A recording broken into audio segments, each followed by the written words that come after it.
ముఖ్యంగా రావడానికి కారణం స్నేహితులు ఆప్తులు ఉత్తరగడ పద్మనాభం గారు. మీరు ఎలాగో ములాఖత్తుకు వస్తున్నారు కదా, మా ఇంటికి ఒకసారి అల్పాహారానికి రండి అని చెప్పాడు. అల్పాహారాన్ని పిలిచి నాకు అల్పాహారం ఇచ్చారు. ఆయన మాత్రమే ఏమీ తినలేదు, అందరికీ తినిపించారు.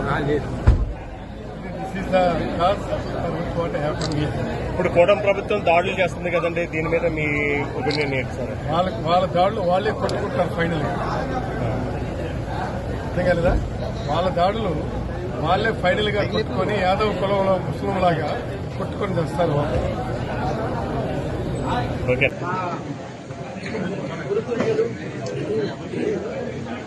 రాజకీయాల్లో కొత్తగా రావాలనుకునే వాళ్ళకి ఒక రోల్ మోడల్ గా ఉన్నటువంటి ఉత్తరగడ పద్మనాభం గారి ఇంటికి వచ్చి వారి ఆతిథ్యం స్వీకరించేటువంటి అదృష్టం కలిగినందుకు చెప్పాలి. నేను గతానికి ఎందుకంటే ఆరోగ్యం ఈ మధ్యకాలంలో బాగాని పరిస్థితుల్లో మళ్ళా ఆయనకి ఆయురారోగ్యాలు ప్రసాదించి దేవుడు 2029లో ఈ రాష్ట్రంలో జరగబోయేటువంటి యుద్ధానికి రథసారథిగా ఉండాలి అని అనిపించి మళ్ళా తనకు ఆరోగ్యాన్ని ప్రసాదించినందుకు ఒకసారి ఆ దేవదేవుని కూడా కృతజ్ఞతలు తెలియజేసుకుంటూ ఈరోజు రాష్ట్రంలో జరుగుతున్నటువంటి ప్రతి అంశం మీద ప్రతి ఓటరు కూడా పునరాలోచించుకోవాల్సిన అవసరం ఉందని తెలియదు. అంటే ఒక అంబటి రాంబాబు గారి విషయం మాత్రమే కాకుండా రాజకీయాలకి దేన్నైనా సరే, ఎలాంటి ఎమోషన్ అయినా సరే రాజకీయాలకి వాడాలి అని కూటమి ప్రభుత్వం వచ్చిన 20 నెలల్లో చేస్తున్నటువంటి ప్రతి ఒక్క అంశాన్ని రాష్ట్ర ప్రజలు ఒకసారి ఆలోచించమని కోరుతున్నారు. విజయవాడ కనకదుర్గమ్మ సాక్షిగా బ్రిడ్జిని కూలదోయటానికి ఒక ఎంపీ పన్నాగం పన్నాడు. విజయవాడ బ్రిడ్జిని ప్రకాశం బ్యారేజీని కూలదోయడానికి ఒక పన్నాగం పన్నారని ఎంటైర్ మంత్రివర్గం మొత్తం వచ్చి డెలిగేషన్ చేసింది. కానీ దాని మీద ఒక అరెస్ట్, అది ప్రతిపక్ష పార్టీ మీద వేసి, ప్రతిపక్ష పార్టీ నాయకుల మీద వేసి, ప్రతిపక్ష పార్టీ నాయకుల అధికారుల మీద వేసి ఈ రోజు రాష్ట్రంలో చేస్తున్నటువంటి రాజకీయం ప్రతి ఒక్క వెంకటేశ్వర స్వామి భక్తులు గమనిస్తూనే ఉన్నారు. పైగా సుప్రీంకోర్టు నేతృత్వంలో ఉన్నటువంటి ఒక అత్యున్నతమైనటువంటి ఇన్వెస్టిగేషన్ ఏజెన్సీ దీంట్లో పందికోవు, ఎద్దుకోవు, ఆవుకోవు లేంటివి లేవు అని నిర్ధారణ చేస్తే అబ్బెబ్బెబ్బే అదంతా కుదరదని ఊరు వాడ పోస్టర్లు వేసి జరిగింది జరిగింది జరిగింది జరిగింది అని చెప్పాలనేటువంటి ప్రయత్నం రాష్ట్ర ప్రజలందరూ, దేశంలో ఉన్నటువంటి స్వామివారి భక్తులందరూ చేశారు. ఒక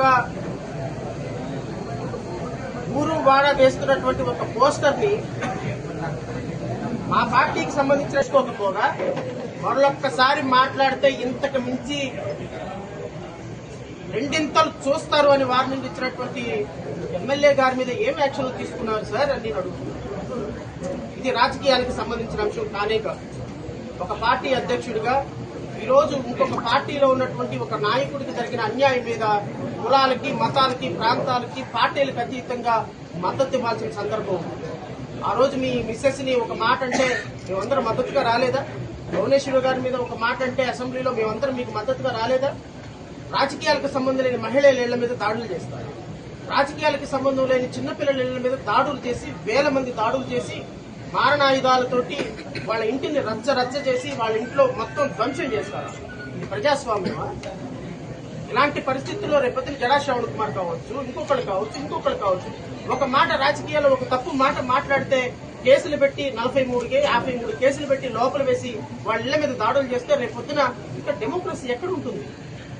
మరి మీరు మాట్లాడలేదా?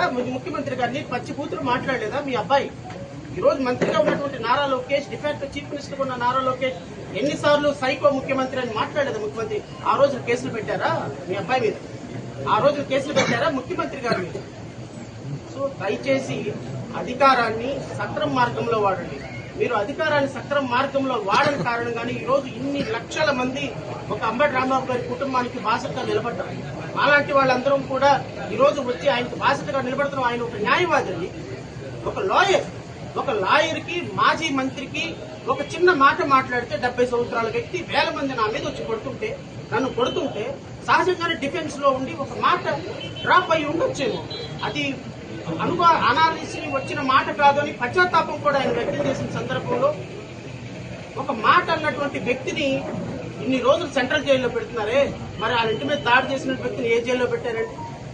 మరి ఇలాంటి సందర్భంలో ప్రజాస్వామ్య హక్కులు కోల్పోతే పార్టీలకు అతీతంగా వారికి మద్దతు ఇవ్వాల్సిన బాధ్యత మనకు లేదా? నేను సమాజాన్ని కూడా అడుగుతున్నా, ఇలాంటి ముఖ్యమంత్రులు చెప్పటానికే నీతులు, చేయటానికి పనులు కాదు.